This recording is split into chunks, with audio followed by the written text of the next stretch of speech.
hello దోస్తులు ఎట్లున్నారు మంచిగున్నారా నేనైతే చాలా మంచిగున్నా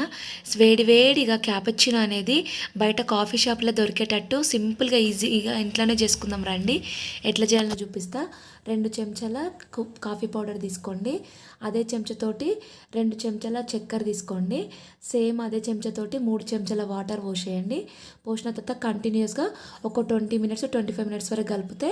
సేమ్ కలర్ చేంజ్ చేయకుండా కాఫీ బ్యాటర్ అనేది రెడీ అయిపోతుంది నాకు ఒక 25 మినిట్స్ పట్టింది ఇట్లా రెడీ కావడానికి అట్లా కలిపేసిన తర్వాత పాలు వేడి చేసి పెట్టుకోండి మీరు చిల్లు పాలైనా యూజ్ చేయొచ్చు చిల్లు పాల కోసము మరగబెట్టుకున్న పాలను గంటసేపు ఫ్రిడ్జ్లో పెట్టుకొని యూజ్ చేసుకోవాలి తర్వాత ఈ బ్యాటర్ని ఒక గ్లాస్లోకి 2 చెంచాలు పోసి హాట్ మిల్క్ పోసేసిన హాట్ మిల్క్ పోసేసినాక ఇక రెడీ అయిపోతుందండి మంచి క్యాపచినో రెడీ అయిపోయింది ఫస్ట్ టైం కనుక నా ఛానల్ చూసినట్టయితే ప్లీజ్ సబ్స్క్రైబ్ చేసుకోండి దోస్తులు ఈ వీడియో కనుక నచ్చితే ప్లీజ్ లైక్ చేయండి థ్యాంక్ యూ